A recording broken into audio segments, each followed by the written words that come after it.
제가 이번에 발표드릴 내용은 나노 기공을 하면 오가노 C6 피오스인의 제조 및 전반적인 특성 분석에 대해서 설명해 드리도록 하겠습니다. 좌측 하단에 보시는 그림은 올해 초 IBM에서 0.13 마이크로 프로세서로 이용해서 1GHz 마이크로 프로세서를 출시한 그림이 되겠는데, 이렇게 저희가 생각하는 것 이상으로 반도체의 빠르게 발전하고 있는 것이 사실입니다. 2001년도 ITS 로드맵에 따르면 소스와 드레인 사이의 게인 레이스의 문제는 피처 사이즈가 약 2004년도에 있어는 90나노미터로 예상되어지고 있으며, 이때의 POC는 전년체 물질의 이전 상수가 약 2.4정도 될 것으로 예측되어지고 있습니다.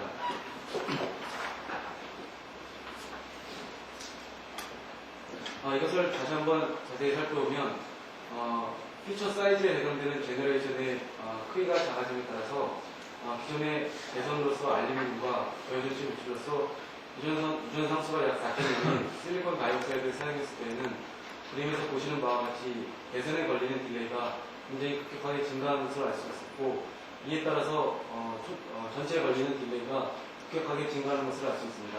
하지만 알루미늄에 비해서 레스티키가 작은 커퍼와 유전율이 2.0인 로키 물질을 사용했을 때는 그림에서 보시는 바와 같이 제너레이션이 작아짐에 따라 또 배선에 걸리는 딜레이는 그렇게 크다지 기존에 비해서 크다지 증가한 경향이 없는 것을 알 수 있고, 따라서 토탈 걸리는 딜레이의 경우에서는 기존에 비해서 급격하게 감소하는 것을 알 수 있습니다. 따라서 실질적으로 많은 국내 연구소에서 로키 물질에 대한 관심을 보이고 있고 연구가 진행되고 있는데, 기존의 유전율이 약 4.0인 실리콘 다이옥사이드를 비롯해서 최근 들어서는 유전율이 2.5에서 3.0인 실크, MSQ, HSQ 등이 상품화되어 출시되고 있으며, 차세대 반도체용 저전체 물질로서 쓰이는 유전율이 2.2 이하인 물질로서는 단일 물질로서 FH 등이 있으며, 다른 경우에 있어서는 MSQ, SWIFT 등을 이용한 나노 기공을 합리화 시스템으로 하는 것이 지금 이번 추세라고 할 수 있겠습니다.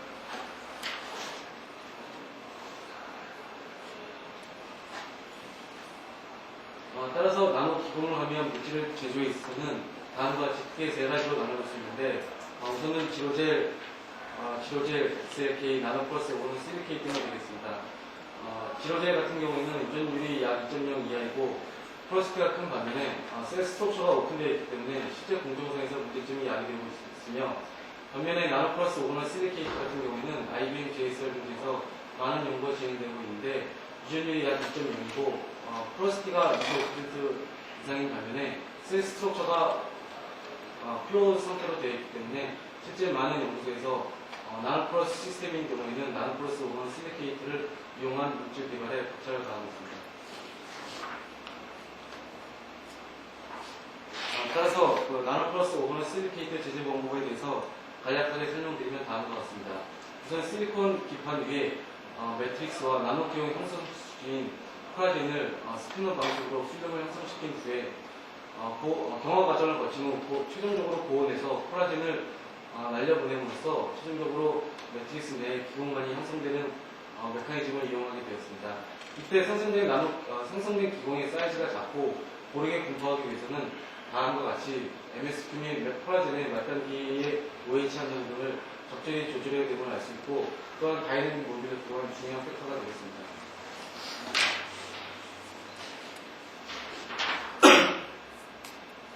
이렇게 저효전 물질로서의 저효전 물질은 다음과 같은 개방 물성을 만족시켜야 되는데, 우선은 SiO2를 대신한 3.0 이하의 유전율이 필요하게 되었고, 다음 세대에 있으면 2.4 이하의 유전율이 표시됩니다. 또한 절연 파괴 강도가 높아야 되고, 고온에서도 스테빌리티가 있어야 하며 각종 기계적 물성이 만족해야 됩니다. 특히 케미컬 미케니컬 펄리싱이라고 불리는 CMP 공정에 있어서는 기계적 강도가 많이 중요하다고 할 수 있습니다.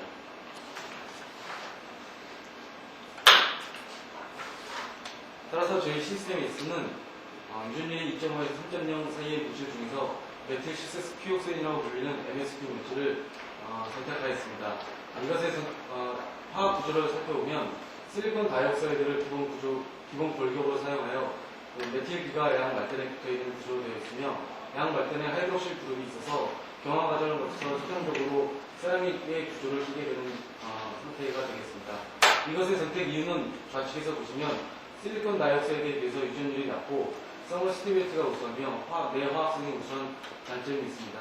하지만 단점으로서는 나노플러스 시스템에 있어서는 나노 기공 도입 시에 기계적 강도 등이 문제시되어 있기 때문에 MSQ에 이러한 단점들이 제시되어지고 있으며 또한 프라젠과의 상용성에 있어서의 문제점이 대두되고 있습니다. 지금부터 제가 실험에 대해서 발표를 하도록 하겠습니다. 우선은 첫 번째로 MSQ의 이러한 단점을 극복하기 위해서 새로운 공조합체를 합성하게 되었습니다. 따라서 이러한 합성은 분자량에 따른 말단위 조절을 통해서 프라젠과의 상용성을 조절하게 되었습니다. 다음으로는 정기적 특성을 공급률의 유전율 특성을 통해서 측정해 보았습니다. 또한 최종적으로 생성된 기공은 기공의 구조에 따라서 기계적 및 정기적 특성에 많은 영향을 미치게 됩니다. 따라서 이러한 기공의 인터커넥티비티를 조사하기 위해서 기존의 방법인 FESM 및 템으로 측정하는데 측정에 어려움이 있기 때문에 저희는 교류 전도등 및 유전 파괴 전등을 이용해서 실험을 진행하였습니다. 마지막으로 두 상단의 매트릭스 및 콜라겐 간의 상용성에 따라서 생성되는 콜라겐 도메인 사이즈가 많은 영향이 있을 것으로 생각되어지는데 이것을 기존의 방법인 FESM 및 템으로 실험하기에는 어려움이 있기 때문에 저희는 TGA 및 디퍼렌티드 TGA를 이용해서 실험을 진행하였습니다. 매트릭스는 다음과 같습니다.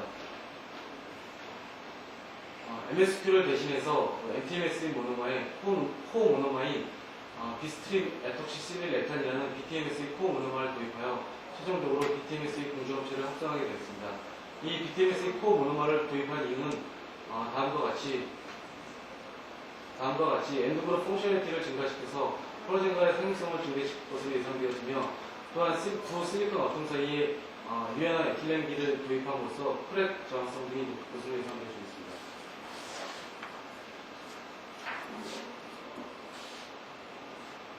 다음으로 나노기용 형성 수치인 콜라겐에 대해서 설명해 드리면 우선은 기본적으로 열적으로 불안정한 폴리토포락톤기를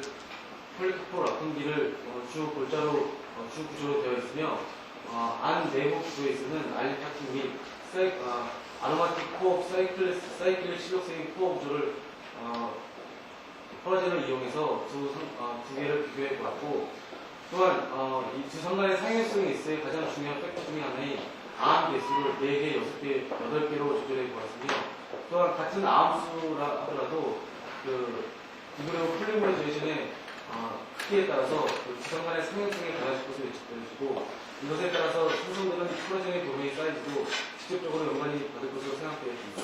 따라서 이런 두 가지 팩터를 조절해서 실험을 진행했습니다.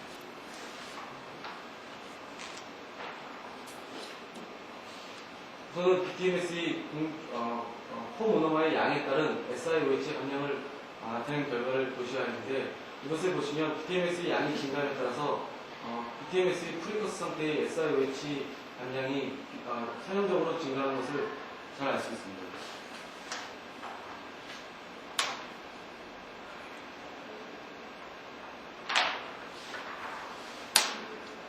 이것은 서울대학교 차학공 교수님 연구실에서 실험을 해주신 건데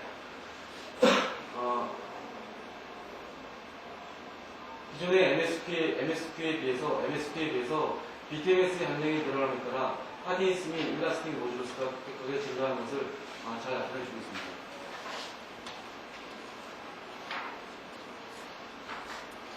다음은 정기적 특성이 되겠습니다.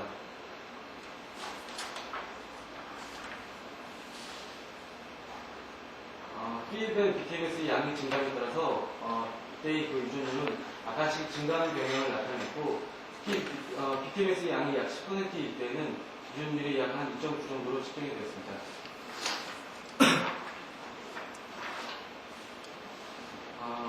이러한 시스템에 있어의 프로젠을 이용하여 나노플러스 매트릭스를 제조한 경우에 있어의 유전율에 대해서 설명드리면 다음과 같습니다.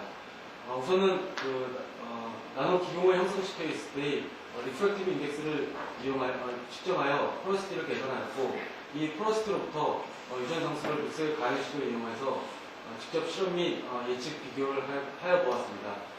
BTMS의 10% 같은 경우에는 이때의 그 프리커스 상태의 SiOH 함량은 15.1%로 되어 있고, 이때 쓴 포라젠은 암이 6개인 P92가 되겠습니다.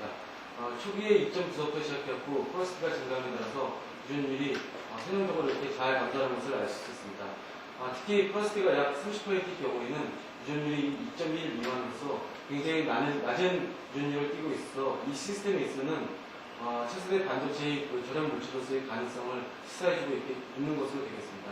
또한 저희가 BTMS의 함량 및 OH 함량을 적절하게 조절하게 되면 그 초기의 유전수 값 및 나중에 그 최종의 유전수 값을 저희가 적절히 조절할 수 있음을 이 실험을 통해서 알 수 있었습니다. 다음으로 아까 말씀드린 대로 그 생성된 기공의 인터커넥티비티, 즉 생성된 기공이 서로 연결되어 있는지 아니면 아이솔레이트 되는지를 살펴보기 위해서 기존의 템 방법이 어려움이 있으므로 저희는 다음과 같은 아이디어를 이용해서 실험을 하여 보았습니다. 우선은 그 생성된 기공이 아이솔레이트 되면 이 임퓨리티, 이온 임퓨리티 등에 의해서 교류 그 전도도가 그다지 증가하지 않는 데에 비해서 생성된 기공이 서로 연결되어 있으면 그 생성된 기공 채널을 통해서 이온이 획득하게 무브먼트 되는 것을 이 실험을 통해서 알 수 있습니다. 그래서 따라서 이 포라젠의 함량이 20%에서 30% 정도 사이에 있어야 기공들이 서로 연결되어 있을 것으로 간접적으로 지금 저희가 생각하고 있고, 이 그래프 또한 같은 방식으로 그 포라젠의 함량에 따라서 브렉다운 파괴 전압 강도를 측정해 본 결과 교류 전도와 비슷한 결과를 얻을 수 있습니다. 즉 20%에서 30% 정도 사이에서 정의적 특성이 급격하게 감소하는 것으로부터 얘는 20%에서 30%에서 서로 기공들이 연결되어 있을 것으로 생각하였습니다. 다음으로는 두성 간의 상용성 및 이에 따른 그 포라젠의 도메인 크기를 TJ를 통해서 간접적으로 실험을 하여 보았습니다. 실험 조건은 다음과 같습니다. 우선 분당 3도씨로 측정을 하였고, 솔벤트는 NPT 아스테이트로 실험을 하였습니다. 좌측에 보시는 그림은 온도에 따른 질량 감소를 나타내주고 있는데, P78이라고 명명된 그 포암 같은 경우에는 포라젠은 그 400도씨 이상에서 100%다 분해되는 것으로 결과가 나타내었고, 포라젠 함량의 증가에 따라서 웨이 도수값은 선형적으로 감소하는 것을 알 수 있습니다. 이것을 그 온도에 따른 디퍼렌시티드 TJ를 제가 다시 한번 살펴본 결과 포라젠만의 맥시멈 분해 온도가 약 300도씨 정도로 측정된 데 비해서 그 나노 하이브리드 상태에 있을 경우는 약 400도씨에서 100도씨 정도 높은 온도에서 포라젠이 분해되는 것으로 이 실험을 통해서 저희가 알 수 있었습니다. 이것을 또한 포라젠 함량의 증가에 따라서 그 포라젠과 비슷한 온도, 맥시멈 온도에서 분해가 맥시멈으로 일어나는 것을 알 수 있습니다. 이것으로부터 저희가 간접적으로 생각해 본 결과는 다음과 같습니다. 좌측에서 보시는 바와 같이 생성된 포라젠의 도메인 사이즈가 크게 되면 결과적으로 그 인터페이스 에어리어가 작아지게 되고, 이때 있으면 그 지금 파란색으로 표시되는 바와 같이 포라젠과의 비슷한 열적 거동을 보이게 됨에 비해서 도메인 사이즈가 작아지게 되고, 특히 수 나노미터로 작아지게 되면 결과적으로 그 매트릭스의 상용성이 우수해지게 되고, 이에 따라서 그 생성되는 인터페이스 에어리어가 급격하게 커짐에 따라서 포라젠만의 특성이 아닌 새로운 그 열적 특성이 나타나게 되는 것을 알 수 있습니다. 따라서 이런 부분에 이제 그 높은 온도에서 열적 특성이 나타나는 것을 제가 실험을 통해서 알 수 있었습니다. 이것을 간접적으로 그 상용성 조절을 포라젠의 분자량을 통해서 포라젠의 암 배수를 4개에서 6개로 한번 바꿔보았습니다. 이때의 그래프를 살펴보시면 우선은 그 암이 4개나 6개짜리 때에 비해서 BTJ 곡선에 있으면 커다란 변화를 보이지 않는 데에 대해서 암을 급격하게 8개로 변화시킨 경우에 있어서는 4개, 6개에 비교해서 다르게 측정이 되었습니다. 즉, 포라젠만의 분해 온도가 약 300도씨 정도에 비해서 포라젠이 약 30% 이 정도까지는 그 포라젠 분해 온도보다 더 높은 온도에서 관측이 되었습니다. 이로부터 암의 개수가 증가함에 따라서 생성되는 상용성이 더 증대되어서 결과적으로 생성되는 콜라겐의 도메인 사이즈가 작을 것으로 제가 지금 생각되었습니다. 콜라겐의 변화뿐만이 아니라 중요한 것은 그 MSQ와 비교해서 제가 직접 제조한 그 BTMS의 BTMS를 매트릭스로 사용해서 실험을 진행해 보았습니다. 보시는 바와 같이 좌측 그래프는 MSQ를 매트릭스 사용해서 DTJ를 실험한 결과이고, 이거 같은 경우는 엔드그룹 포션리티가 커서 콜라겐과의 상용성이 증대될 것으로 예측되어지는 매트릭스인데, 이렇게 똑같은 암을 해서 실험을 진행해 보았습니다. 이 좌측 그래프에 보시면 약 30% 이상서부터 그 콜라겐과의 상용성이 매트릭스와의 상용성이 약간씩 감소하는 것을 알 수 있는 데 비해서 우측에서 보시는 바와 같이 매트릭스를 BTMS이 10%로 사용했을 경우에는 50% 정도까지 아무런 문제없이 잘 섞이고 있고, 그에 따라서 콜라겐의 도마인 사이즈가 굉장히 작을 것으로 예측되어 있습니다. 한 가지 말씀드리고 싶은 것은 약 50% 같은 경우에는 이런 그 콜라겐만의 분해 온도와 비슷한 스프릿 현상이 약간씩 생기기 시작되는 것으로 지금 실험 결과가 나타내고 있습니다.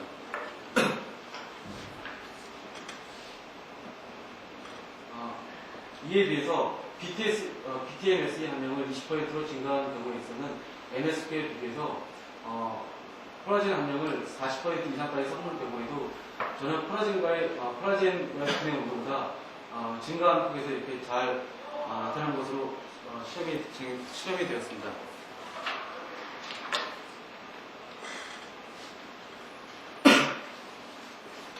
여기서 한 가지 문제될 수 있는 것은, 실질적으로 콜라겐은 TJ 스캔 레이트를 조절해 보았습니다.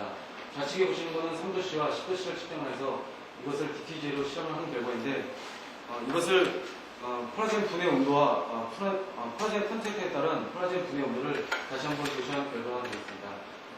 따라서 그 콜라겐 함량이 일정한 경우에 있어서는 그 스캔 레이트를 조절했을 경우에도 이 델타 T 값이 일정하게 되는 것을 알 수 있습니다. 따라서 이 실험으로부터 저희가 이 실험은 그 실질적으로 디퓨지비티 문제가 아니라 두 상간의 상용성에 따른 콜라겐 도메인의 사이즈와 직접적으로 연결되었을 것으로 제가 알 수 있었습니다. 결과가 되겠습니다. BTMS의 공중학회 같은 경우에는 엔드그룹 포션리티 증가로 인해서 MSQ와 비해서 우수한 생명성을 나타냈고, 이때 유전 상수기 같은 경우에는 콜라겐 함량이 약 30%인 경우에 2.1까지 낮출 수 있음을 알 수 있습니다. 따라서 지금 이 시스템이 있는 경우에 나노 플러스 시스템으로 가장 유력하다고 할 수 있겠습니다. 또한 TG의 경우에 있어서는 그 어디셔널 콜라겐 피크를 관찰함으로써 나노미터의 사이즈의 도메인이 형성되어 있음을 간접적으로 알 수 있었습니다. 마지막으로 이런 TG의 실험은 콜라겐과 매트릭스 간의 상용성과도 많은 영향성이 있음을 알 수 있습니다. 이 실험은 저희 실험실에서 단독적으로 수행한 건 아니고, 서울대학교 윤도현 교수님이, 차학훈 교수님, 이준규 교수님이 도움을 주셨고, 한국화학연구소에서 지문영 박사님이 많은 도움을 주셨습니다. 감사합니다.